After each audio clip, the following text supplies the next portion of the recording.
Thank you, Mr. Speaker. After listening to some of the discussion today, when I heard this bill was coming up, I wasn't going to speak. I was just going to vote. But I felt compelled.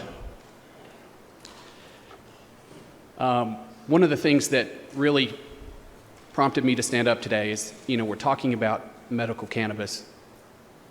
We're talking about options for doctors to prescribe for patients. We're talking about this, and I just keep hearing, hearing the same conversations and the same struggles that our communities are having with opiates. I was a no on this last summer. I had several friends who were doctors, and I would actively consult with them. What is the deal with this? Where are we going with this? They're all resoundingly say, there's options there. We need to be exploring those options. Anything that gets us off the opiates, anything that gives us away from those. Sponsor, you did a heck of a job with this bill.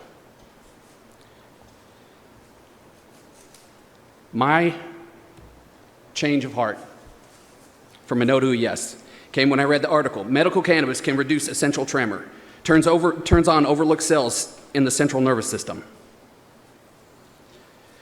A reviewed study, we discovered that an injection of the cannabinoid, WIN55-212, into the spinal cord turns on the astrocytes in the spinal cord and prompts them to release the substance adenosine, which subsequently reduces nerve activity and thus undesired shaking.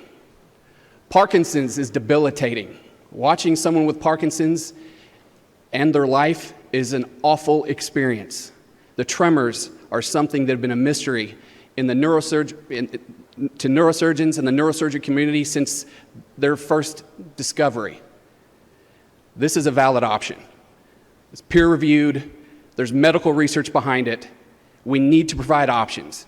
Now, the lady from Shelby and I had a conversation about this, and I respected her opinion on this, and she said, well, are there other alternatives that will work on that?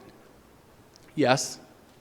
And as our pharmacist specialists in here can tell you, that there's all kinds of unintended consequences with different types of medications. And there's all kinds of desired side effects. Like, for example, Crohn's disease. One of the prescriptions for Crohn's disease is hydrocodone, which is an opiate, because it restricts the digestive tract. Okay, we play those games. We need to let our doctors decide. If our doctors determine that there's options, we need to explore them. We need to take small steps before we immediately start prescribing opiates. We need to take those steps beforehand. We saw what opiates have done. Lexington, sadly, was the host to many, many pill mills. We shut them down. What happened? Heroin. What happened with heroin? Fentanyl. Downward spiral. We need to take steps. We need to take progressive steps in that direction. We need to give our doctors opportunities to address problems without the same old harsh implications of what they've been given in the past. We need to explore new options.